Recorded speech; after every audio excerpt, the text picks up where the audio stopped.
देखिए, आज हम बात करते हैं शिकायतों से कभी घबराइए मत। देखिए, जो लोग शिकायत करते हैं वो अपने ही होते हैं, वरना ज़्यादा मीठे लोग कभी वफादार नहीं होते।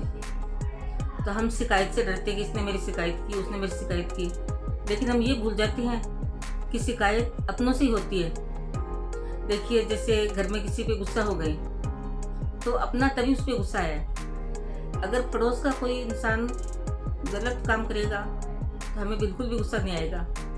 हमें सोचेंगे उसकी मर्जी, जो करना है सो करे, हमको क्या लेना है। तो शिकायत करना, किसी से रूठना, ये अपने लोगों की पहचान होती है कि ये अपना है तो अपने ऊपर हक जमा रहा है। देखिए, इंसान जब ऊंचाइयों पे चढ़ता है, जैसे कि किसी को पहाड़ पे जाना है, तो वो हमेशा झुक के चलेगा, और जब गिरता है तो बिल्कुल अकड़ में रहता है। तो हमें ये अंदाजा हो जाता है कि किसी इंसान को हम झुके हुए देखते हैं तो हमें ये समझ जाना चाहिए कि बहुत ऊंचाई पे जाने वाला है। और जब इंसान के अंदर जरूरत से ज़्यादा अकड़ आ जाए तो लोग तुरंत समझ जाते हैं कि ये एक न एक दिन जरूर गिरेगा। तो उतरने वाले को अकड़ होती है, ना कि पर्वत पे चढ़ने वाले को। तो इसलिए इंसान को अपने जीवन में, अपने रिश्तों में खुशियाँ बांटनी चाहिए, खुश रहना चाहिए। ये इंसान के काम आता है, वरना तो आस पड़ोस के लोग भी मुंह के ऊपर तो जैसे भी बातें बना देते हैं, उसका कोई मतलब ही नहीं होता है। तो हमेशा शिकायतों से कभी भी घबराइए मत।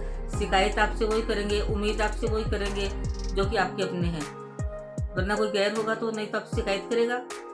और एक जैसे कि हम किसी की मदद करते हैं तो हमें ये कभी भी अपने मन में नहीं सोचना चाहिए कि वक्त आने पर ये हमारी मदद करेगा। तो आप करती हैं, ये आपका स्वभाव है।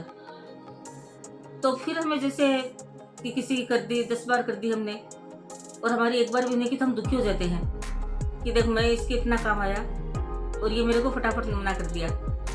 तो देखिए, ये कभी भी नहीं होता कि हम जिस इंसान की कर रहे हैं वो हम अपनी खुशी से कर रहे हैं, और उसका फल हमें ईश्वर देगा, वो इंसान नहीं देगा। तो वो किसी न किसी को हमें मदद के लिए तैयार कर रहा होता है कि हाँ, ये आदमी अच्छा काम कर रहा है तो हमें किसी और को भेजना चाहिए। तो हम किसी को परेशान करेंगे तो भी ईश्वर हमारे लिए किसी न किसी को तैयार करेगा कि वो आकर हमें परेशान करे। और अगर हम किसी को मदद करेंगे तो भी ये सब काम परमात्मा का है, वो किसी न किसी रूप में किसी न किसी इंसान को हमारे पास भेज ही देता है। तो इसलिए अपने जीवन में खुशी रहिए और आगे बढ़िए।